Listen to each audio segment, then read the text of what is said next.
Hello, everybody. How are you?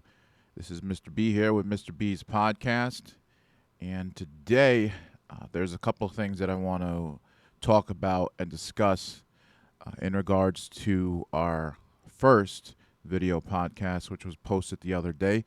I just feel that there's some information, helpful information, that needs to be given to people who are currently security guards or are interested in becoming a security guard.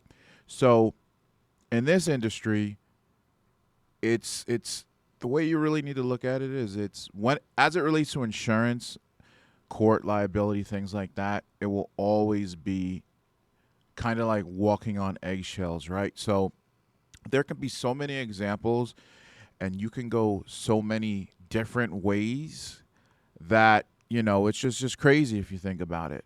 So, like we had discussed in our first video podcast, we discussed security officers making arrests in the state of New York, right? So, if we back up a moment, right, and we think about what I had said, we recap, right? So, in that video, I said security officers can make arrests in the state of New York. However, I do not recommend security guards making an arrest in the state of New York based on statistics that are currently out involving insurance, false arrests, this and that, da da da da da da da da da. So, like I said in the first video, it's if we look at insurance, court liability, just in general, those are some hot topics right now in the industry. And quite honestly, because so much is going on around the country with security guards doing things maybe that they shouldn't have done, or security guards doing things that they were authorized to do, but for some reason in the eyes of the court felt that the security officer was in the wrong, right? So that leaves the judgment upon the security guard, security company, and likely the client, right? Because everyone shares liability in the eyes of the law, right? So it's not like, oh, I could be a security guard and work for, make up a name, ABC Security, and I just did something that I wasn't supposed to do, but my employer has insurance, they have lawyers, they're going to take care of me and protect me because of what I did. So, in my eyes, I hold no liability. Buddy, that's not the way it works. It's shared liability. You're responsible for what you do or what you don't do, as well as your employer and the client as well, right? So it's not like, you do something you're not supposed to do and you're going to get away with it. No, you're not. So today we're going to focus on, okay, so you didn't listen to Mr. B, right? You said, the hell with you, Mr. B. You're just a washed up has-been, right? So, you decided, all right, you wanted to make the arrest and you made the arrest. So we're going to focus on that portion. We're going to throw in some scenarios. We're going to pick your brain a little bit, right? Because I have, in the short time that I posted that first video, I have gotten some messages from security guards or people wanting to be security guards asking me to elaborate, right? So that's actually good. One, it means that we've engaged the community, which is great. And two, it means that we're picking brains a little bit, right? We're seeing maybe a learning process begin by people engaging, which I feel that's great. That means the purpose of this video podcast is actually, in a short time it's been up, it's been helping. So some of the questions that I got asked, well, what am I supposed to do? Or da da da da da da da. Or there are schools offering handcuffing, pepper spray, and things along those lines, right? So let me start off right off the bat about the schools that are offering like the advanced training, such as handcuffing and pepper spray and things along those lines, right? So I'm not knocking them. I feel it's great that other schools are offering these advanced services because it's some things that helps people who have no idea about it, right? It raises the bar a little bit. It introduces them into something that maybe they never had any hands-on experience with, as it relates to handcuffing, control techniques, self-defense, and pepper spray along those lines. But what I will say, right, is if you are a security guard and you take these trainings with these other instructors, and some of them are great, some of them are not so great. If you take the training with these schools and the instructors, just make sure you know who you're taking the training with. You don't want to get somebody who claims to be a subject matter expert, come to find out they only been a security guard for a year. They'd never been a police officer. They've never been in the military. They never dealt with the public, but they hold themselves out. Again, I'm not knocking, other instructors, other schools. I'm not making any references to you directly. I'm just saying in general to help people out. So there are a lot of schools out there that do have decent and great subject matter experts. If somebody came to my school and they said, hey, look, I want to learn how to handcuff and pepper spray and do this. And I'm going to say, guys, hey, look, we don't do that here, but I can recommend you to such and such. And I do that on a consistent basis, right? So in this industry, right, they're competitors of us, but I don't see it like that because there's many fish in the sea. There will always be a need for security. So it's like there's enough food to go around for everyone. So I have no problem recommending students to other schools who offer that type of training.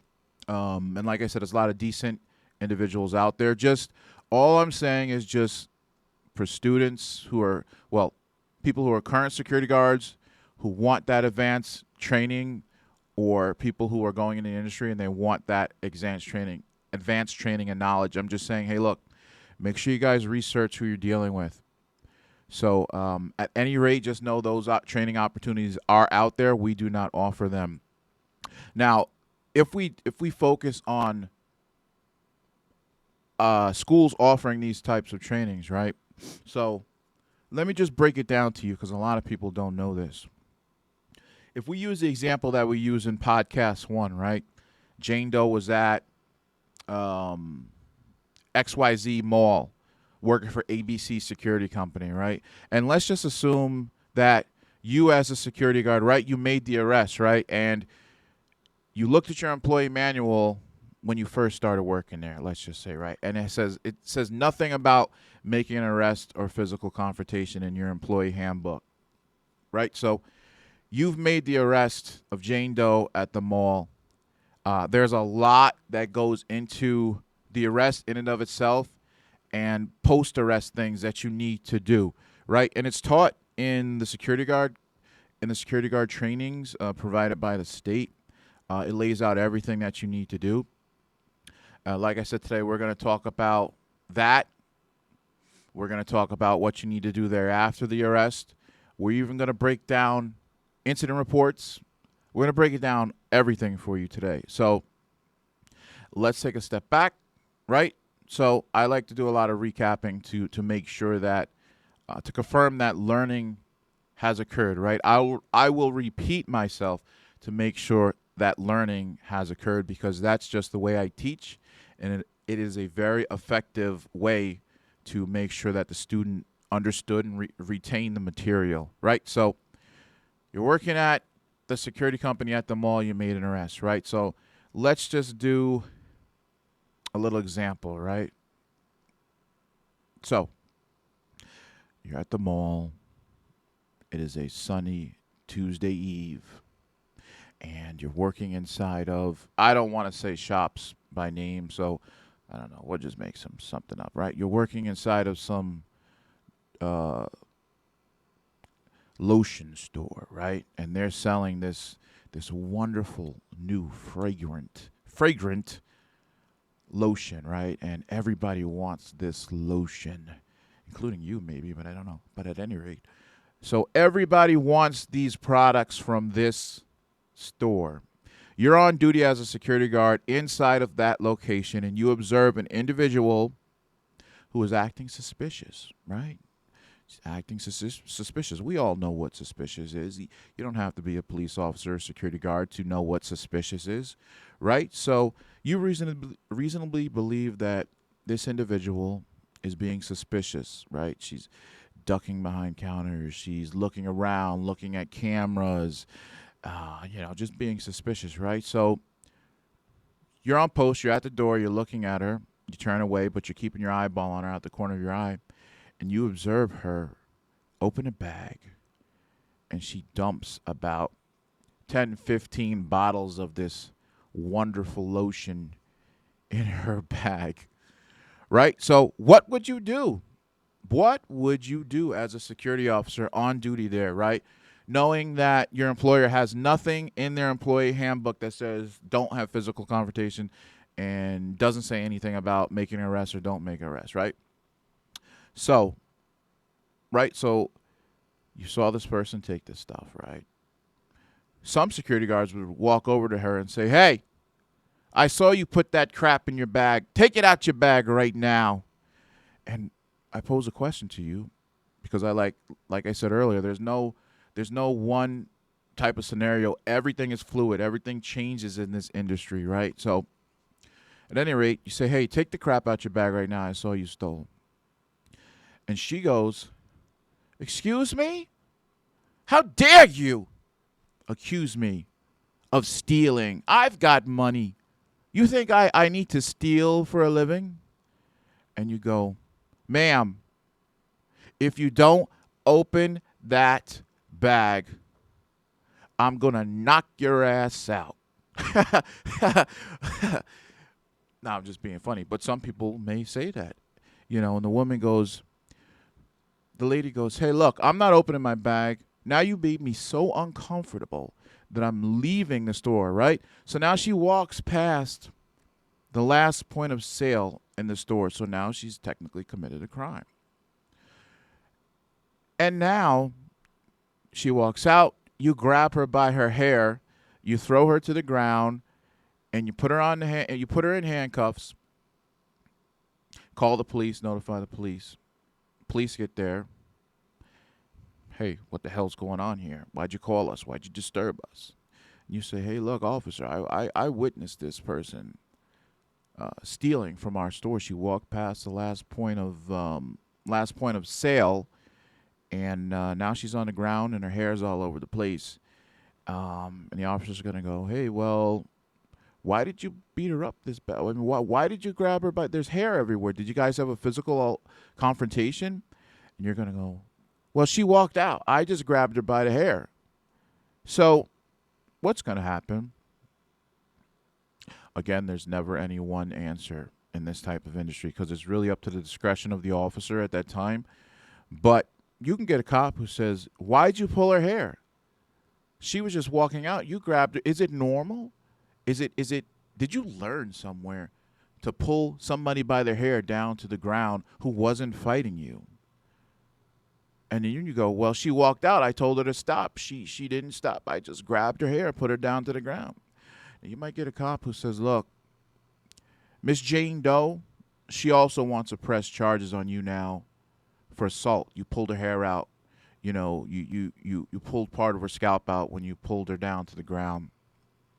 Now, guess what? The cop may arrest her still for larceny, grand larceny, whatever, shoplifting. But at the same time, this person has rights, right? Even though they committed a crime, they still have rights. So if you use excessive force to effect the arrest on this individual and you grabbed her by her hair, she would be fully within her rights to tell the police, "Okay, you're arresting me. I want Security Officer Smith arrested for excessive force assault." And so now, police officers saying, "Hey, look, we need to get another car here because we're gonna take this security guard and we're gonna process both of them, then we're gonna release them," right? So now you're stuck on the hook. You are on the hook, buddy, because you use excessive force in effecting arrest. Not only that, there's other things that need to be done, and you didn't do it, right? So, like I said, I'm going to pick your brain a little bit.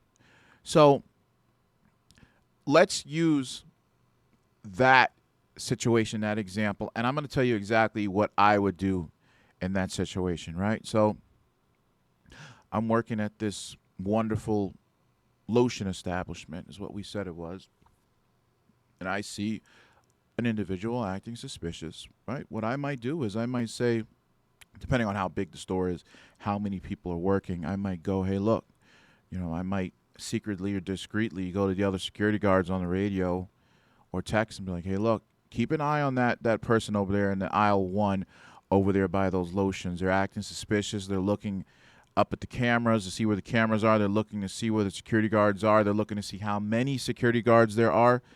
Every time that a customer goes up to the checkout cash register, this person is looking to make sure that the cashier and security is not paying attention. Guys, could we just keep an eye out on this individual, right? So I would then hope now I would have other individuals who have better vantage points or eyes on this person, especially if they have a camera system, right? So if we think about large chain stores, right, obviously they have loss prevention. Loss prevention work the floor, and loss prevention work the camera systems, right? So I would hope that me getting a message out to other guards on location that, hey, look, we got suspicious activity, keep an eye on. I would hope that, somebody in the camera room would have their eye on this person once I gave them a good physical description and location. So now security is alerted. I alerted security that we have suspicious activity, right? So, but keep in mind that I don't want people to get focused on just that person because they still have a whole store to keep an eye on. So you have to figure out a way how to keep an eye on that person as well as not losing focus of us being there at this establishment and watching everybody else. So at any rate, everybody's got eyes on her. I would move into a position where she would know, hey, look, Mr. B standing very close to you, looking at you. We don't intend to harass, but our job as security is to be a deterrence, observe, report, blah, blah, blah, blah, blah, but primarily be a deterrence. So me seeing suspicious activity and me wanting to deter it before it occurs, it could be something so simple as going and standing next to this individual so they know, hey, look, security's here. Maybe they're on to me. Maybe I should move on to another store. Let it be somebody else's problem, right? So our presence alone, a uniform presence alone, can actually be effective in deterring, right? Our uniform is our first line of defense as security guards. And a lot of people don't understand that, but you have to understand, right? If my intent is to commit a crime against a facility and I see that there's a uniformed security guard standing post, do you guys think that I might think twice in my head? Maybe it might be too difficult to get what I need. Maybe the place has been too target hardened, which means to make a place hard to hit, basically make a place hard to commit crime in, right? So I may say, hey, maybe it'll be too much effort to get into that store and steal the lotion. Let's move on to a different store. I don't see any other stores with security guards besides this one spot. So our uniform, our presence alone deters, right? But I don't want to go off tangent here about the whole uniforms, but I think it is important to mention, right? So the way that you dress in your uniform, your prescribed uniform that your employer gave you, it should be neat, clean, iron pressed, everything along those lines, right? Straight line down from the neck collar, down to the belt, down to the zipper, right? Everything needs to be straight, high and tight, gig line. So at any rate, shirt tucked in, you got your boots on, you got, the pants are down below the boots. And I'm not talking about on the soles, I'm talking about, right, you don't have high waters on, right? You're wearing your uniform shirt, your uniform pants. You look professional, approachable, because the way that you dress, present yourself is the way you get treated. It determines how and if somebody will respect you, right? So if I'm a security guard and I don't want to wear my employer's uniform the way that they had prescribed it, meaning the way they told me that I need to wear it, right? It's untucked, it's unbuttoned. Maybe I got a jelly stained donut on one side and maybe I got a taco stain on the other side. You never know. It's happened before. But at any rate, if you had approached, just think about it for a second. If you had approached that individual knowing that they're untucked, they're blah blah blah blah blah blah blah blah blah.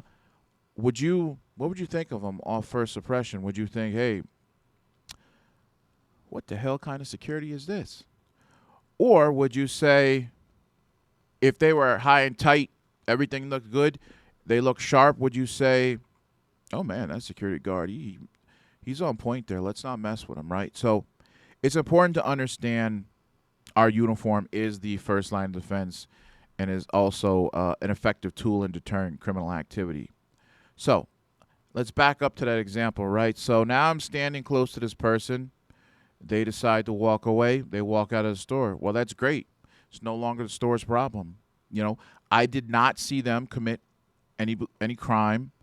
But what I could do is I could say, hey, look, let me notify the rest of the stores in the area of this individual was seen acting suspicious in our store, right? Because you can call the cops too. I mean, you can report a suspicious person, but you know, the police are just so busy. If they're probably going to say, look, if no crime was committed, you know, we'll get out there when we can, right? Let's be honest about it. That's what they would say. But you know, you can let all the other stores know, you can follow them around, but when you're assigned to this store, if you're not assigned to any other stores or any part of the mall, or you know, you're not part of mall security, you shouldn't be following this person around. Just get the heads out to other individuals. They were acting suspicious, right? So let's use the same example. I'm in this store. The person's acting suspicious, right? I move into position to keep an eye on this individual. She does not notice. I witness with my own two eyes this individual take her hand and swipe a ton of product into her bag or his bag, however way you want to look at it, right? So now they're walking towards the entrance, the exit. They went past the last point of sale. They just broke the law, right? They had no intent to pay. I witnessed them put the stuff in their bag and they're attempting to exit the mall, right? So what would I do? And that's what some people want to know. What would I do, right? So I would make sure that my employee manual, you know, let's use an example, if I was to make the arrest right now, right? I would make sure my employee manual says that I can make the arrest, right? Because we already know the law says you're a private civilian, you can make the arrest. But if your employer says not to, make sure you don't. But just say that the employer doesn't have anything in there about that or physical confrontation, right? So I can go up to the individual, hello, how are you? My name is Security Officer so-and-so with the so-and-so mall security. And I need you to just hold on 1 second right here, right? And the person will go, oh, my goodness, is everything all right, officer? But at the same time, I would have already had and notified and called out to other security there. But 9 times out of 10, if you're working in a retail establishment, a small retail establishment, it's only going to be yourself. So, but I would make sure before I confront an individual that I have backup who's already on site coming to assist me, or at least is watching me on the camera system to be a witness, right? So I say, ma'am, can you just hold up here for 1 second? There's just something we have to get out of the way. We have to check out with you. And then she'll go, well, what's the problem? Tell me what's going on. And I go, ma'am, do you mind just standing here for 1 second while I figure some things out? What did I just do, right? I put the ball, right? I tell people play on words, right? Can you? Do you mind if? Can you show me if? Do you mind? Can you stand here? Why is that, right? That's not a directive. That's me asking an individual to stay, right? And the average individual doesn't process that in their head, right? So they tell you in the police academy you can play on words, right? So not to go off on a tangent, but let's think about the police for a second, right? The police pull you over. They have no reason to pull you over, and they know that. So just say they play on words. Can you show me your ID? Do you mind if I take a look at your ID? Do you mind if I search your vehicle?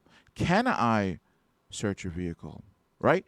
That leaves it open to at a future date, just saying you were to say they violated your civil rights, whatever, constitutional, blah, blah, blah, blah, blah, that leaves it open for the police officer to say, well, I asked, and this person voluntarily showed me, or they voluntarily showed me their ID, or, da, da, da, da, da, da, da, so opposed to me saying, give me your ID, stop, open your bag, right? Those are directives. That's me saying, look, you need to do this, opposed to saying, do you mind, right? So back to the example. So now we've got her stopped. I got other security on scene with me now, and we go, hey, look, I saw you in the store remove 10 bottles of lotion and perfume, put in your bag, and I saw you exit the store. It would appear that there was no intent to make any payment, and now you left the last point of sale. Do you mind? Look, I got a job to do, right? And this is another great thing to do in the security company, right? Always push it off on they or them, right? Because when you're confronting somebody, you don't want it to seem like it's you, Hey, look, I want you to stop. That's very direct, opposed to, hey, look, they're watching me. My bosses are watching. They told me to stop you to see if what's going on, right? So we're playing on words again. They, them, not I, right? So I say, hey, look, my boss is, I would say to her, hey, look, my boss is watching. They told me to come out here and talk to you, okay? So apparently you were seen putting stuff in your bag, and we just really want the stuff back. Do you mind just, opening your bag? Can you show me that there's nothing in your bag? Because I have to tell my supervisor back at the office, hey, look, there was something in there or there wasn't. Because if he watches me do nothing with you and somebody saw you do something, I'm probably going to lose my job. So can you just help me out and just, do you mind opening your bag and or just telling me if you took something? And the person can say, oh, sure. And they open their bag, and there's 10 bottles of lotion, right? And then the person says, you know what? I'm so sorry. I'm sorry I made a scene or whatever. I don't want to be arrested. Can I just return the lotion and just be done with it and move on for the day, right? So that happens all the time, right? There are situations as a security guard that does not involve the intervention of law enforcement. At the end of the day, our goal is just to get the crap back, right? So this person may say, hey, look, can I just return it and just go about my way? So what I would do, if it was just me as a security guard, I would always check with the supervisor, though. Always check with your supervisor and always check with the client, right? What the client wants to do. But I'm going to tell you directly, most clients don't want police involvement in 2024, 2025 and on, right? It's just so much that has to go into, if they were, we have them dead to rights for an arrest, right? But it's just so much involved, so much energy involved, lawyers, money involved with taking somebody to court for something so simple as stealing 10 bottles of lotion, right? They don't want to deal with it. So the clients may say, hey, look, we don't want you guys making arrests. Or they might even say, we don't want you to stop people. We know people are stealing, but we have shrinkage rates and and all this other stuff, insurance. They might just say, if you see somebody steal something, just let us know. And that's what you would have to do in that role. But for this example, let's just say you contact your supervisor contacted the client, or the manager on duty. The manager on duty says, no, don't, hey, look, don't call the cops. Get the stuff back. See if she'll come back to the store on her own. She's already admitted to stealing and stuff. Let's just get her back to the store, get the crap back, and tell her don't come back. That happens all the time, right? Not every incident leads to arrest, right? So we get her back into the store, right? We're in the public eye, or we could, I don't know, go behind the counter where there's obviously still in public eye with witnesses, and we would just say, hey, look, do you mind opening your bag and putting what you told us that you took on the table, right? And she goes, sure. Takes everything out, puts it on the table. We confirm just, excuse me, store manager confirms that yes, it appeared that 10 bottles of lotions were taken from the stand, and we're just going to return them to the stand. Tell this person never to come back, right?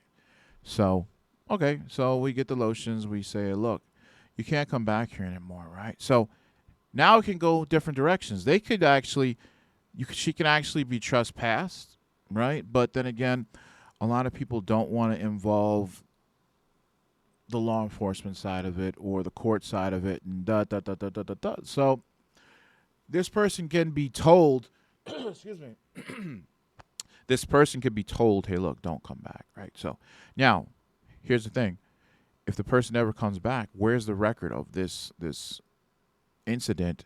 How do you know their information, right? So what I would do is I'd be like, hey, look, the store manager, they want us to tell you don't come back. Look, I need to do a little report that shows what had happened here today. But hey, look, we're not calling the cops. The report's not going to the police. It's only for our security company and the client. It's only documentation that something happened today, and we just keep it on record for ourselves. Do you mind? Can you show me your driver's license or some type of identification so we can identify you, right? So the person goes, yes, here's my license. They voluntarily gave me their license. They're giving me their information. They're giving me the authority to take their information to record it. Little do they know, I'm making a report just in case they ever return. They're going to be in trouble for, trespassing after being told not to return, right? Thereafter would be a step up with law enforcement. Maybe the police would be called, right? And if they were to ever return to the property. So at any rate, I get the information, blah, blah, blah, blah, blah. Now, what happens if the person says, hey, I don't want no trouble, right? I gave you your guy's stuff back. I don't really want to give you my name.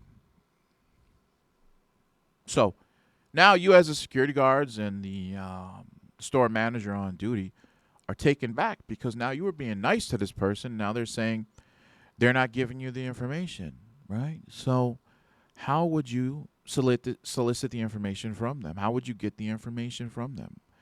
Would it be within your right to reach into their bag and snatch the ID out?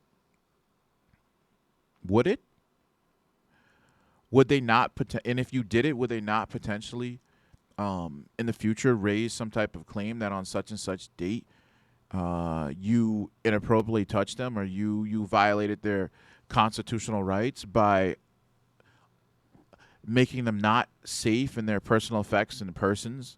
So what would I do? To be honest, like I said earlier, it could go so many ways here, but I would go, hey, look, we just caught you stealing, right? It is an arrestable offense, but we're giving you a break, right?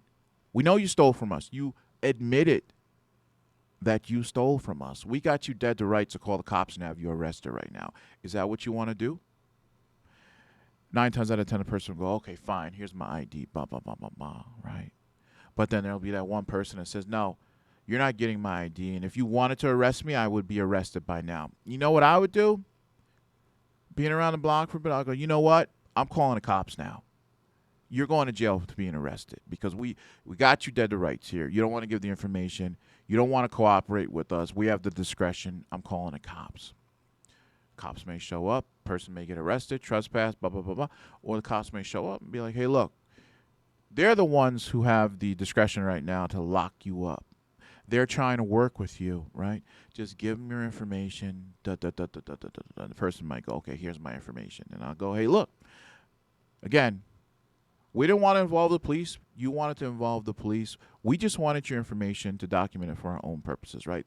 The police aren't going to see the report, but now you just made a big situation where likely the police will see the report. But most of the times, people will voluntarily give you the information because they don't want to go to jail. They don't want to be arrested. Now, I'm not saying coerce people, but you got to understand that you as a security guard and a proxy of the client, even the store manager has a discretion to decide, once you have somebody proof and they admit to, breaking the law, you have them dead to rights to decide whether you want them to go to jail or not.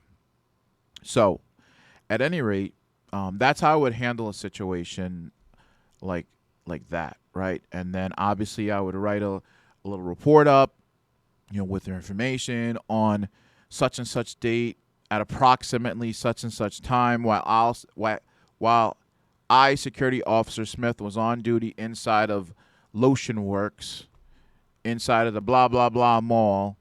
I observed her name, which for this purpose, I observed Jane Doe in aisle 1 open her bag. The bag was slung over her left shoulder. She used her right hand to swipe 10 bottles of lotion into the bag.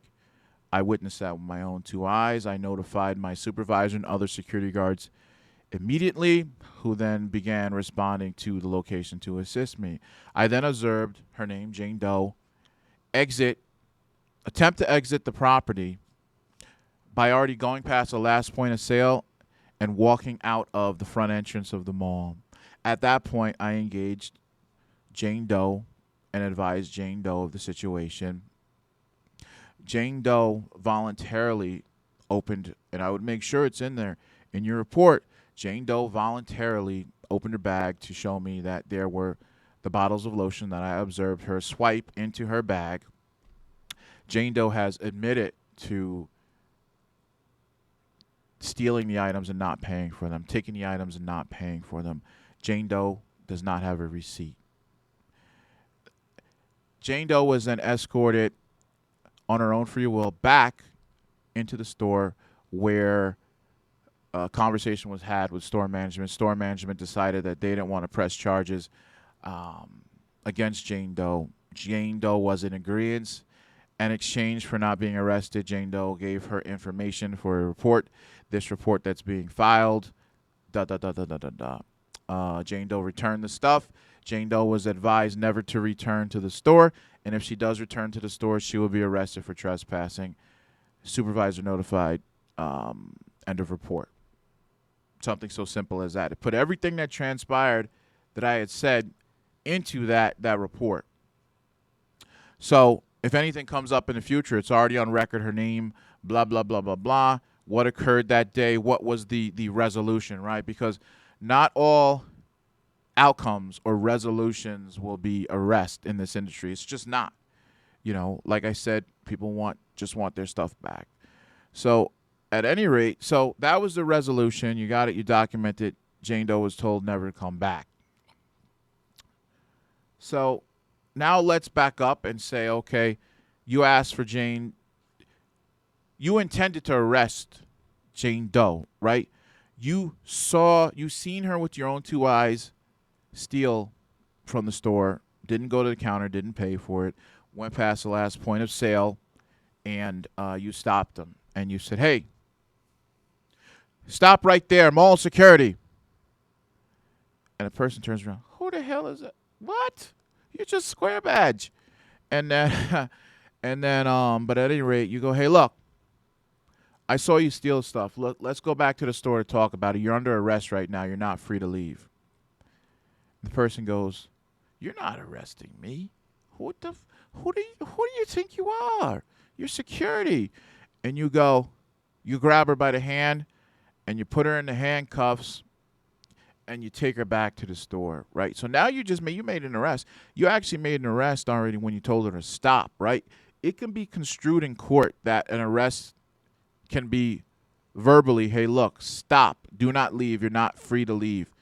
In the eyes of the court, that is actually an arrest. You're stopping somebody, as well as, right? So if I'm at the mall, and just saying Jane Doe went out the mall, we followed her, and we blocked her in with our car, and she couldn't get her car out. She couldn't back out of the space. She couldn't go forward. Is that an arrest? No, I want to know if that's an arrest. I want you guys to really think about it. You just blocked her in. Her free will to back up and leave has been impeded. Is that an arrest?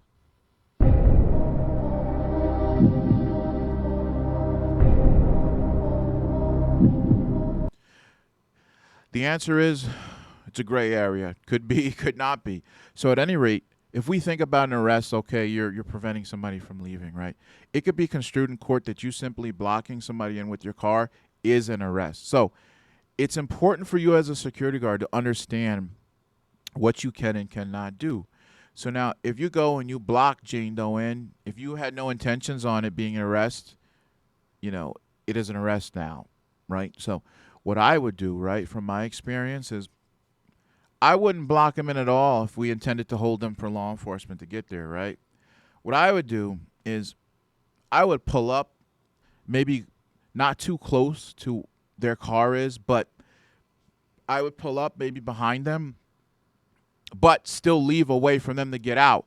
This way, if they ever say in court, hey, look, Security Officer Smith blocked me in, he arrested me, I couldn't leave at all, right? But I parked just enough to give them enough way to get the hell out of there, right? So I'm not saying that, I wanted them to, but the average person is a bad driver to begin with. But in the eyes of the court, if I got pictures, I got security cameras outside, they can actually see that, okay, he didn't actually block the entire car.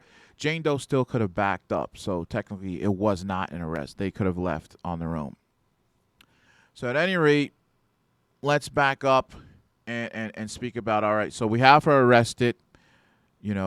What do you have to do or say when you arrest somebody, right? Obviously, you have to, say, look, my name is security officer, or I'm a security officer with mall security. Obviously, I'm in uniform. I saw you do this, do that. You're under arrest. Now you put the hand. Obviously, she has handcuffs on her now, right? So the handcuffs are on. Do you have to read the person their Miranda warnings, or as it's known as their Miranda rights, as a security guard?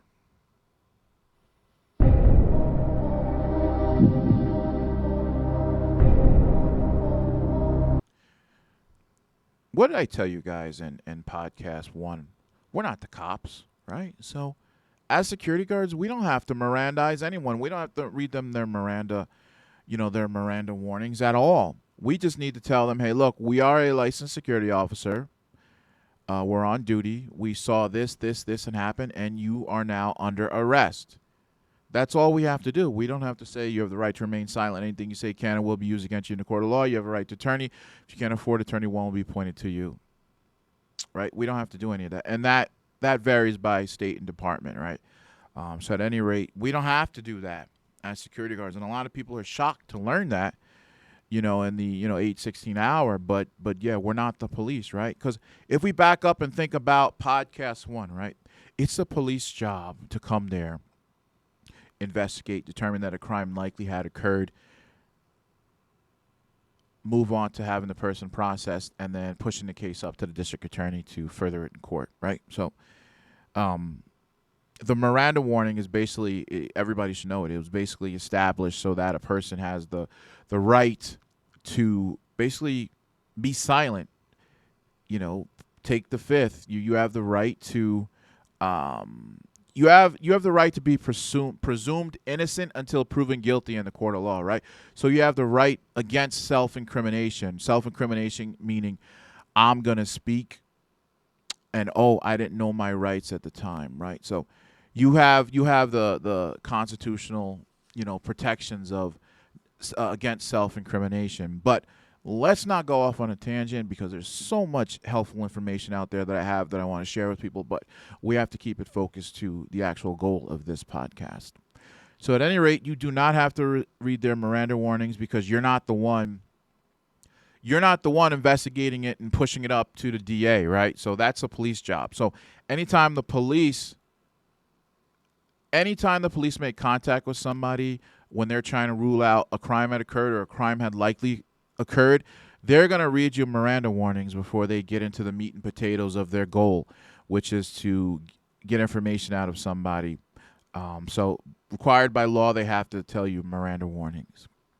As security guards, we don't have to, right? So we're in the store. We got her arrested. We identified ourselves, told her what we saw, what we seen with our own two eyes, and they're being brung back to inside of the store in handcuffs now, right? So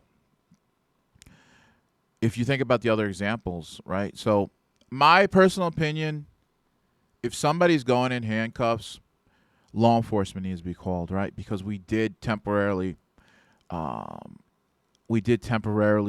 affect their constitutional and civil rights, right? By them not being able to leave on their own free will. So if I let's play devil's advocate here, right? If I put somebody in handcuffs, right, and the store owner says, no, I just want them to give the stuff back. That's it. And take the handcuffs off of them. And let's just get the stuff back and let her about her own way.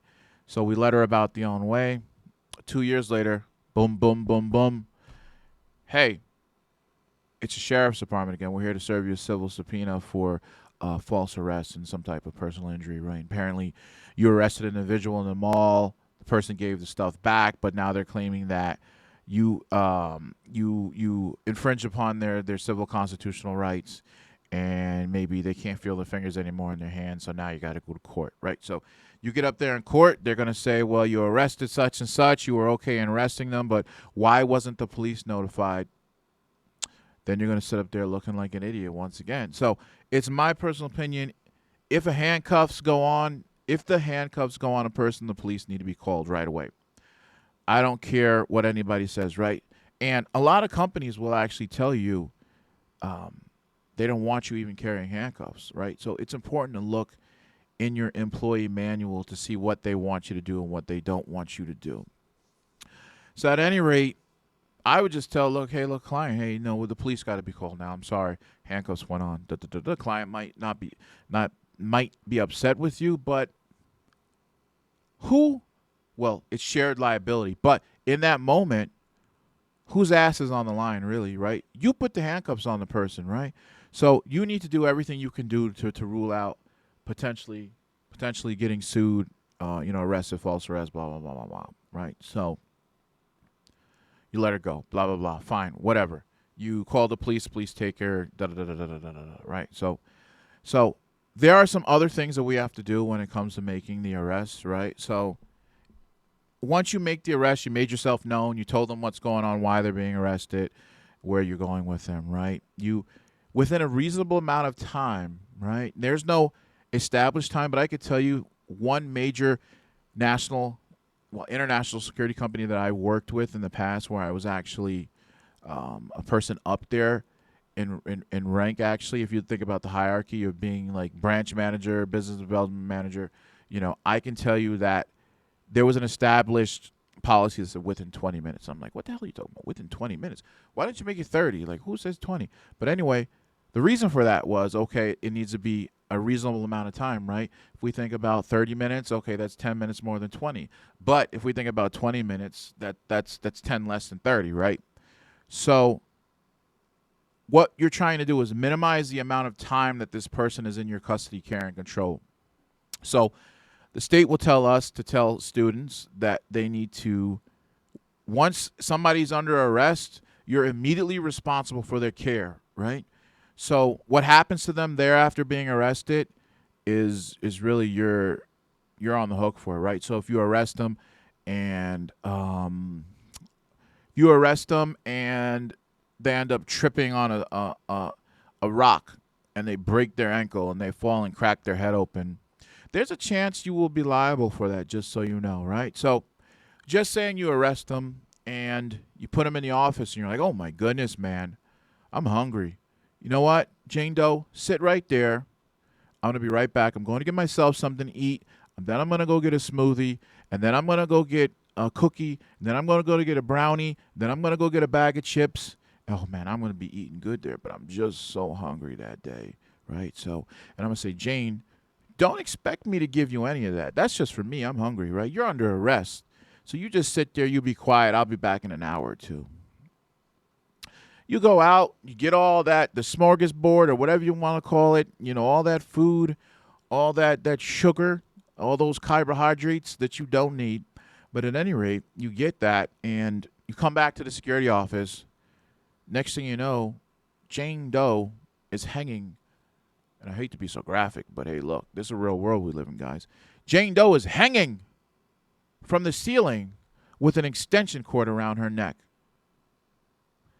How do you even call 911 to tell them that you arrested Jane Doe for grand larceny, let's call it, right? But you were just so hungry that you went to all these places to get these sugars and carbohydrates. You came back to the office and the person's dead. you're going to be in trouble, buddy. You're going to be in jail probably, right? No, you're not going to be in jail. You're probably going to be under the jail in the state of New York, right? So you are responsible for the custody, care, and control of this individual. Somehow she end up hanged by the neck.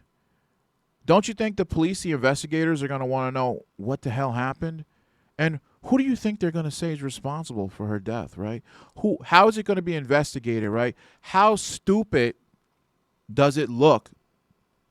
You arrested this person, you put him in the office, you went out for an hour because you were hungry. No, no, no, no, no, no, no, no, no. It's no good, right? So the state says that you need to call the police within a reasonable amount of time without delay, right? So that is self-explanatory in and of itself, without unreasonable delay. So what I would say is, okay, hey, look, reasonable amount of time. We get her to the office. We notified police already. The police are on their way. I have 10, 15 minutes to get her information, complete a report before the police arrive. That's great now, because now the police have been notified. You satisfied the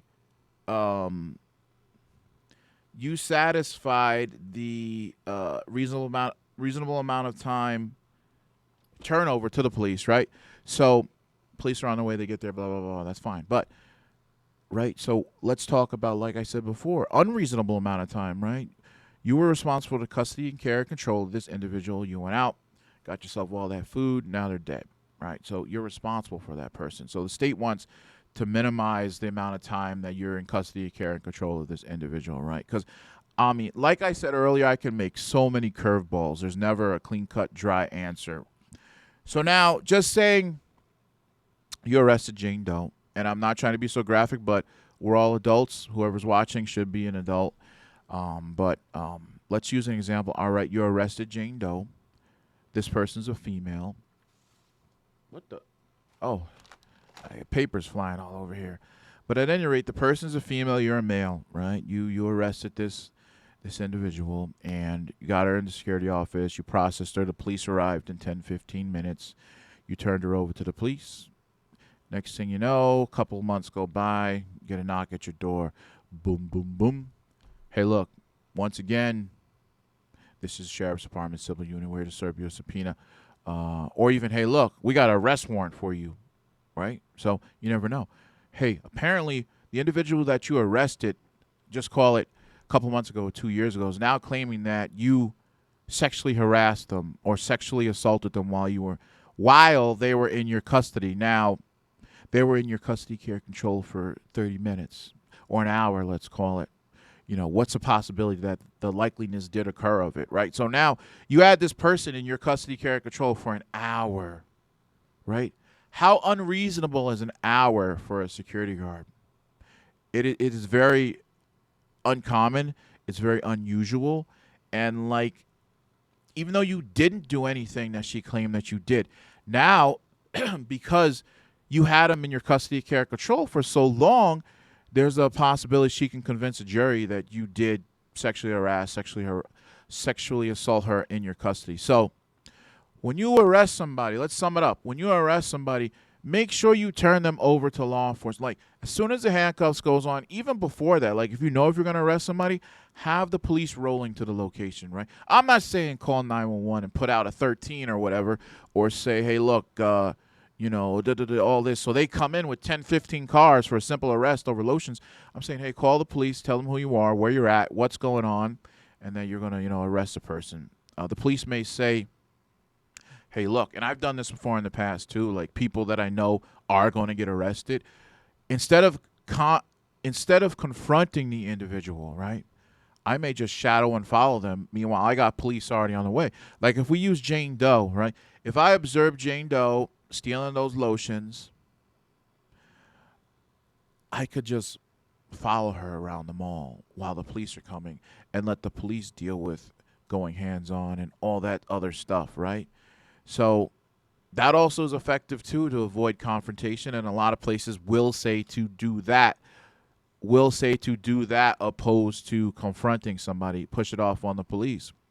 So at any rate, let's back up to an unreasonable amount of time now. What would be, a reasonable amount of time. What would be a defense to, okay, you held them for an hour or so, right? Think about it. Could be anything, really. Just saying you made the arrest, but the police are dealing with a crazy major emergency involving police mutual aid agencies somewhere in the town or village you're at, and they can't get to you that quick. So now this person has to sit in your custody, care, and control for the amount of time before law enforcement gets there. Or, in real life, probably the mall manager or the store manager may be like, hey, look, it's taking too long for the cops here. Maybe we should reconsider arresting this person. Maybe we should just let him go, right? So, in my personal opinion, once the handcuffs goes on, once somebody's arrested, no, the police need to come. But then again, it can go either way. But just like I said earlier, it's all about covering your ass. So the police can't get there for an hour. Just know that while they're in your custody, care, and control, you're responsible for everything that happens, right? So just saying that they're supposed to take insulin shots every hour, right? Let's just say every hour. And you deprive them of getting their insulin shot for their diabetes, and they go unconscious, and they go into shock, right? And now you got a medical emergency on your hands. Now you got a potential the potential for a future claim, right? Saying that you deprived them of their constitutional civil rights. You did not provide them access to the insulin for their medical treatment. They told you they were diabetic. They need their shot. You did not allow them to get their shot. Now you might be on the hook there. You might get sued there. So any little thing, examples like this can go so many ways, obviously, as you can see. But just understand, while they're in your custody, care, and control, you need to turn them over to law enforcement, right, as soon as possible. So cops get there. What do? So tell the cops everything, who you are, what you observed, what happened, Fill out the criminal complaint or supporting deposition. The cop goes, hey, look, this will fly in court. We're going to take custody, care, and control of her now. They transfer her to the station, book her, blah, blah, blah, whatever, keep her in the jail, or, give her a court date, right? And then he kicks it up to the district attorney. The district attorney's job is to present it to the court and prosecute that individual, right? So thereafter, you did all of that, right? It's important to write a thorough incident report, right? It's very important that you do incident reports, because it's documenting that something had occurred on such date at approximately such time, right? Because you're not going to, being a security guard or some type of public safety, public servant, you're not going to remember every interaction that you come into with the general public. You're just not going to. There's going to be so many. So now, documentation-wise, if you document what had occurred, it will give you information to rely on to recall a course of events that had occurred in the past. So you need to write incident reports. It's important to write incident reports, and it's a big topic that we talk about when it comes to our 8-hour pre-assignment to 16-hour on-job training. We spend a lot of time talking about incident reports, because incident reports can make or break you. Why do I feel like my mic is sagging here? But at any rate, incident reports can make or break you, right? So it's important to write them correctly. Incident reports are a documentation of an incident that had occurred, or a statement that may have been given to you, or something that you may have done, right? So I'm going to briefly touch on incident report writings as it relates to the incidents that we have already discussed, right? So an incident report is documentation of, something that had occurred, right? An incident report is a legal document. Now, what do I mean when I say a legal document, right? So an incident report is a legal document. That's what I just said. It's a legal document that could be subpoenaed in front of a court. And I will tell you now, if you arrest somebody or something happens and it ends up in civil or criminal court, your incident report is definitely going to be called into question. It's going to be subpoenaed. The security company is going to have to provide it to the court, right? The prosecution side wants to see it. Your lawyer's side want to see it with the security company, and maybe the judge might want to see it, right? So incident reports are very important. They need to be factual. They need to be neat. accurate and free from speculation, right? So what do I mean by free from speculation and opinion, right? You shouldn't be writing an incident report that says, I think, or I believe, or there's a possibility, or maybe, right? Because me being you know, district attorney or the prosecutor, right? And I see some security guard putting maybe and if and and opinions, I'm going to use that to my advantage, right? I'm going to tear that security guard a new one. I'm going to make him look so stupid and not credible, based on his own words, may I have you know that as well. So that's what I would do. That's why you should not say what if, maybe, I think, it's possibility or it's possible, blah, blah, blah, blah, blah. You shouldn't say any of that. You should only speak to the facts, right? You should only speak about the facts, not opinion, not speculation. And it's important that you understand that, because if you don't listen to what I just said, you're going to get yourself jammed up. So only speak to the facts. Incident reports need to be free from speculation and opinion, right? Incident reports need to detail who, what, when, why, where, how, all that stuff. I'm not going to go into it because we'll be sitting here forever. But, it needs to contain all that information. It needs to contain a detailed narrative with those W's, and just tell you exactly what had happened, right? So you would write an incident report for this incident, right? You arrested Jane Doe and took her to the office. Police got there in a reasonable amount of time. You turned her over to the police. So I would just say, on such and such date at approximately such and such time, while I, Security Officer Smith, was on patrol inside of XYZ store, I observed an individual wearing I would go down the description in aisle blah blah blah blah blah. I observed this individual take her right hand and swipe approximately 10 bottles of lotion into her bag. She then proceeded past the last point of sale and out of the mall. At that point, I made contact with this individual, and I identified myself. I told the individual, I don't want to go into too much details, because incident report writing in and of itself is a very long portion of training, as well as legal powers and legal limitations section. But anyway, right. So in my report, it would say, I made contact with the person, and advise the person that I witnessed them. I asked the person to come back to the store. The person said no. At that point, I placed the individual under arrest and escorted them back to the security office. Let's call it no, because you're still in the store. So I would say escorted back into the space. The person then admitted. The person then admitted to stealing a couple of bottles of lotion. And at that point, we had asked this individual for their identification. The person voluntarily surrendered their identification. The person is now known to me as Jane Doe with the date of birth of blah, blah, blah, blah, blah, right? So in my report, I asked Jane Doe, could she please open her bag? Or do we have permission to go into her bag to search her bag to get the lotions, right?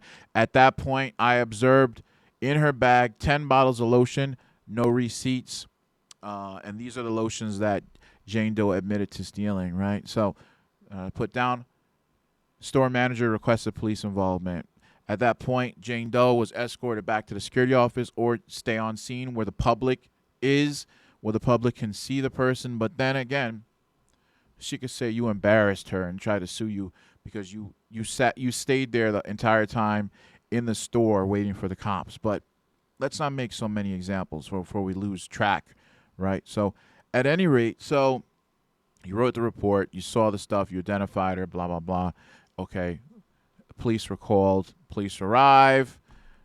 You can say, at such and such time, police officer, blah, blah, blah, badge number, blah, blah, blah, with blah, blah, blah, police department arrived at custody care and control was turned over to this officer, whatever his name is, and that person had me fill out a supporting deposition filled out. Police clear of the scene at da da da da da da da da da. End of report. That's how detailed incident reports need to be. And there's a lot more detail that goes into it, but you want to put exactly what had occurred. No speculation, no opinion. Only the facts. Speak to only the facts. Excuse me a second. Let me just wet my whistle. So, again, we want to speak to the facts, right? We submit the incident report in a timely manner. Supervisor sees it, whatever, mall manager sees it, store manager sees it, right? So those are just some examples. And as you can see in this industry, it can go either way with any type of example. There's never any clear-cut, dry answer, really. But let's recap.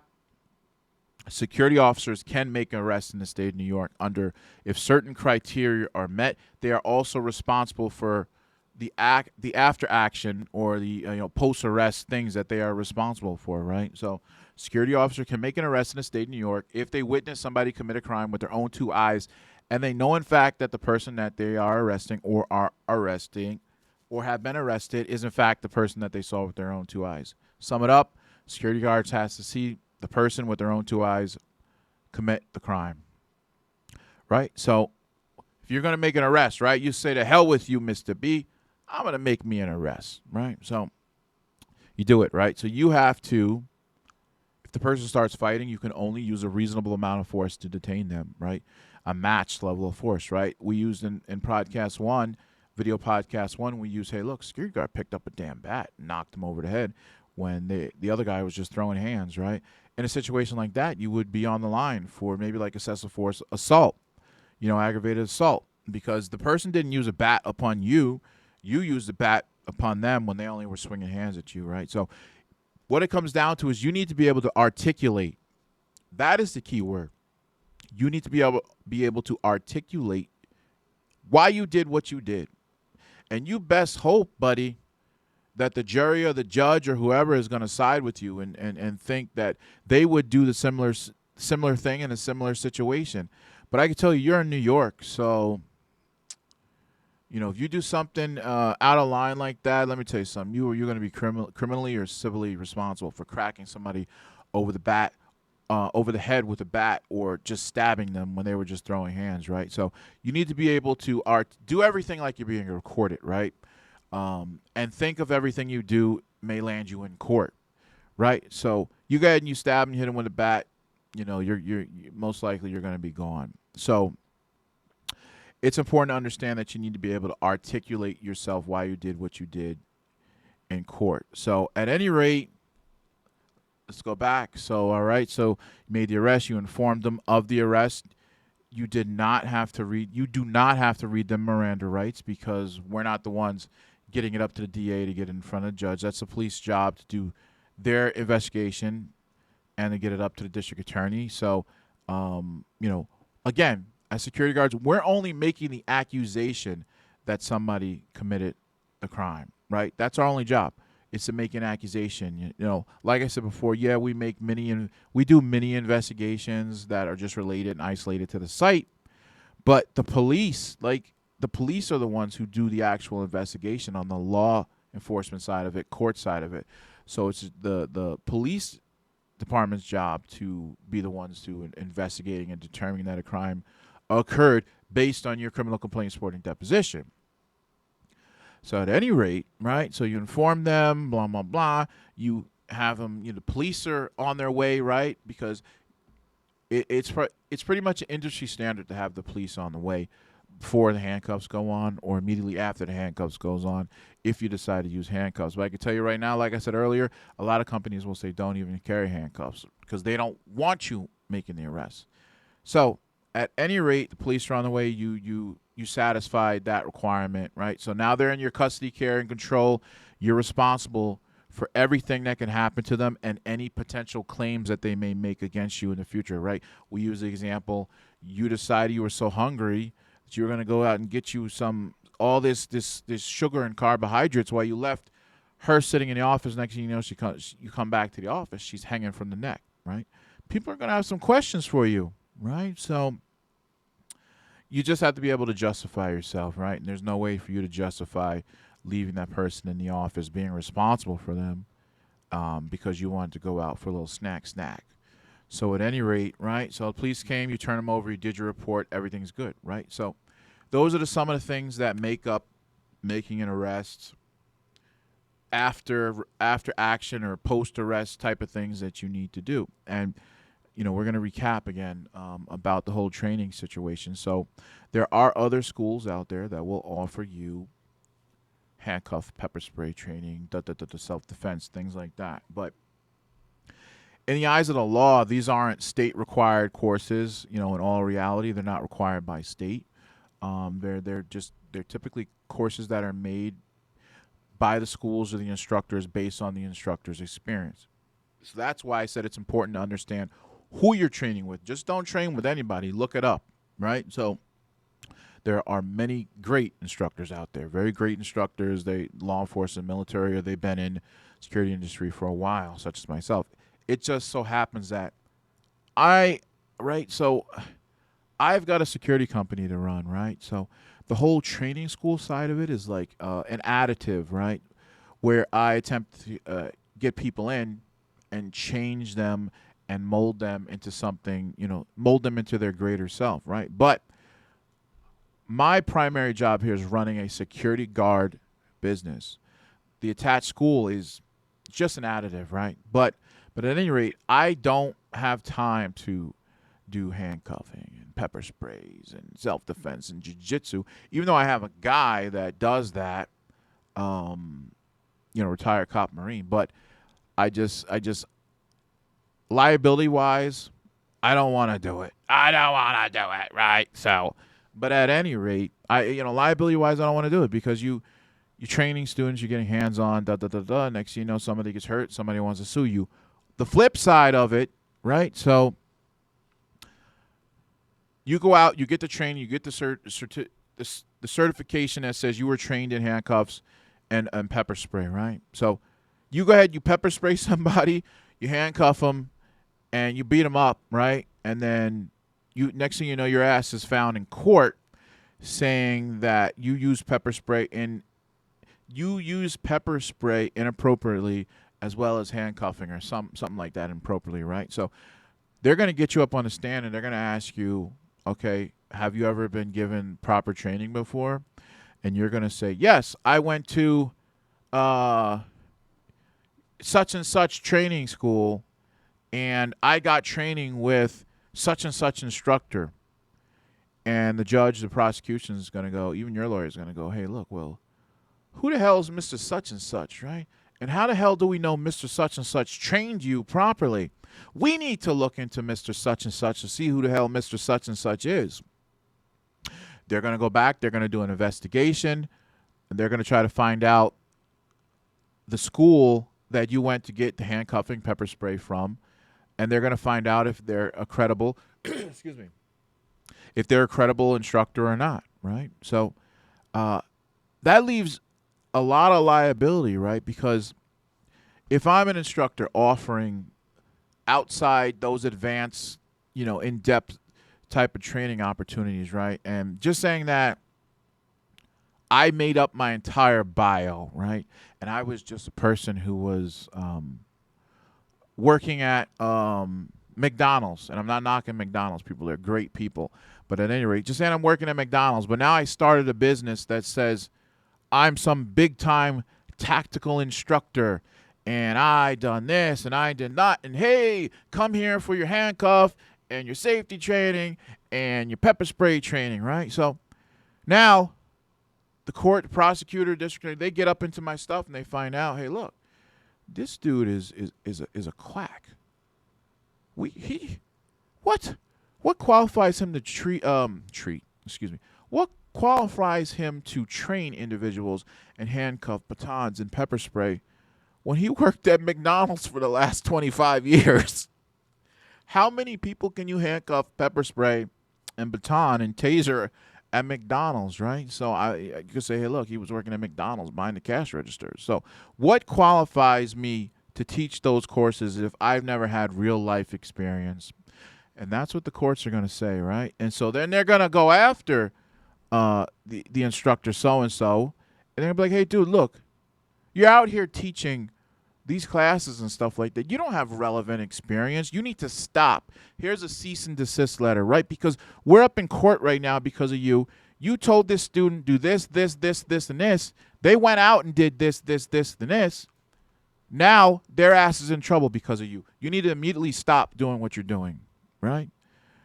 And that happens, right? So it's important to understand who your instructor is. Make sure they have the relevant background work history, because anytime we train or certify somebody, and this is why we have to stick to the state's curriculum, right? Because if we step outside of the state curriculum and you do something, you follow what we say, which was something that you weren't supposed to do, you're responsible. We're responsible as being the one who certified you, and even if it's not the security guard course, right? If it's first aid, if it's CPR, AED, if it's a handgun safety course, any certification class that we certify somebody in, legally we are responsible for, right? And a lot of people don't know that, or maybe they don't want you to know, but just know that, right? So we're giving you a certificate to say, go out and, do this, or go out and if you need to do this, do that. We trained you in it, right? So when we issue certificates, that's what it means, right? We're subject matter experts. We're security professionals. We're security experts. We're saying that you attended such and such course, you retained the material, you attained a passing grade, and we believe you can go out and follow what we say, right? So it's important to follow the curriculums of the materials that we teach because, like I said, an instructor is responsible for what you do once certified. So it's important to understand it. And I know there are other instructors and other insurance companies who do look at what we do from time to time. And I appreciate it. Like I said, there's enough fish to go around. Everybody can eat in this industry. So the way I look at it as, we're part of one movement, right? So we shouldn't be enemies. And I don't really have any enemies in the industry. Actually, besides one, but we won't go into that. But that is primarily the reason why our business is open today, because I wanted to branch off and treat employees and clients with respect, dignity, and fairness, opposed to just looking at people as being a number, right? That's the one thing I hated. I'm not going to mention that big company by name, but it's just like treating people as a number. I mean, what are you talking about? As a number? It's a numbers game? Like, really? Like, oh, goodness. I don't even want to go into that. But at any rate, so just be careful in all the things you do, right? If you want to go out, you want to get those trainings, training never stops. I tell people, never stop training. And I'll say it again, never stop training. Always want to learn, right? So if you want to go out and get those trainings, go out, get the training with individuals. There's a lot of them that I know of or personally have been to or came up through their trainings, and look at me now today. So there's some people, like I said, I don't have a problem recommending competitors, right? It's we're all part of the same thing. They may not feel the same way about me. They might go, "Hey, that Mr. Smith is an a-hole," which isn't the case. But hey, look, hey guys, if you hear them say that, you let me know, and then we'll deal with it. All right. But at any rate, I don't typically have problems with other individuals. Like if there's something that I don't know, I'll tell you I don't know. Or if it's something that I'm not qualified to teach, I will recommend you to somebody who is qualified to teach it, right? But there's a lot of stuff that we don't do because I don't have the time. I don't want the liability. And like I said, our bread and butter is not training. The training side of this, of our operations is just like an additive. Like our bread and butter is security guard services, right?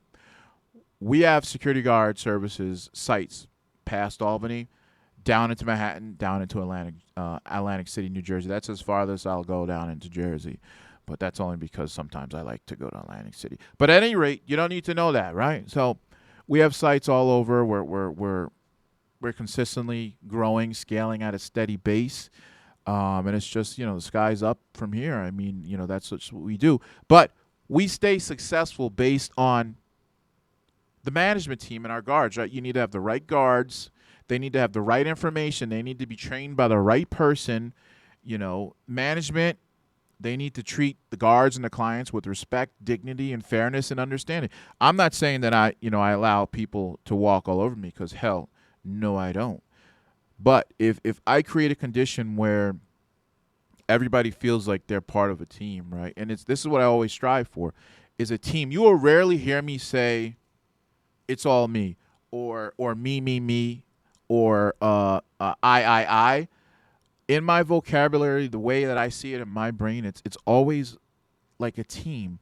We're a team. Even though I'm a chief executive officer, a CEO, I still work in the field with my people, right? You can ask any of them.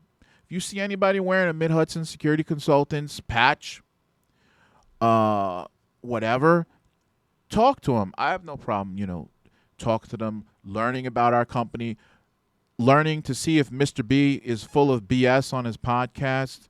I have no problem with people, contacting our people just to learn, because, right, we want good people here, right?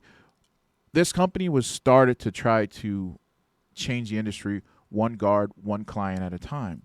So we want to bring on good people. We want motivated people, people who can listen, people who can follow directions, right? So if you're the type of person, you just want to show up, get a paycheck, go home, I'm sorry. You're not going to be let in the door here. It's already hard enough as it is to get people, for people to be accepted into the door, right here. So 90% of our work is armed. We rarely do unarmed stuff, right? But we do have unarmed stuff, and after a certain amount of time has passed, people go from unarmed to armed. They move up to armed once I know that they have the experience that I need to see out of them, and I need to know that I can trust them in the field carrying a firearm for Mid-Hudson Security Consultants, right? So it's just, we need good people. We're always looking. Don't ever take my word for it. If you ever want to check anything I have to say, check with another security company, check with the school, check with the insurance company, check with the Division of Criminal Justice Services, right? I have no problem, hey, look, calling them up and saying, hey, look, this is what Mr. B said. Is this true? And they're going to say, what the hell did Mr. B say now? No, they're not going to say that. But, I may get a call about, about if there was something questionable, they would ask me, hey, what the hell were you talking about, Mr. B? And I'll say, hey, look, this is what I meant. But at any rate, always check, always know who your instructor is. Verify their work history to make sure that they're authorized to teach you that stuff, right? So I think that concludes this podcast today. And we're almost on an hour and 30 minutes. Oh, my goodness. I guess I can talk forever. I mean, I love talking, but let me just end it right now, because I can see us branching off to a whole nother category. It's just, I'm a good talker. It's obviously something I'm comfortable with doing. And, I want to use that gift and this setup to reach as much people as we can reach, and, get the word out, get some people educated, maybe get some people some jobs, get some answers to some questions that maybe they were unsure about. But yeah, so I want to thank you for coming on today to this video podcast. And, again, don't get yourself arrested. Don't get yourself sued. Just do what the employee manual says, right? I'm not saying do the bare minimum. No. You don't want to be a bare minimum guard. But at the same time, you don't want to get yourself hemmed up. So be smart about it, guys and girls and all others. Be smart about what you do, how you dress, how you carry yourself. So, excuse me. That'll conclude the podcast today.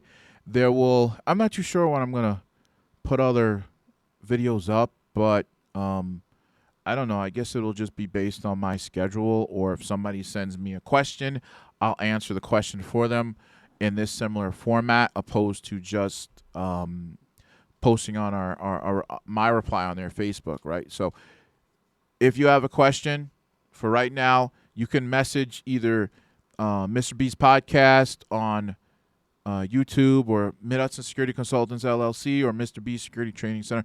You could just send a message. Myself or somebody else will see it if you're unsure. The link will be in the description down on YouTube for all of that stuff. So I would just say if you have a question or whatever, or you want to be featured remotely or in studio, if you want to be featured on a podcast, to just join the movement and engage the community. So I want to thank everybody for coming on once again. And I hope you learned something or gained a better understanding of something. But until next time, I'll see you later.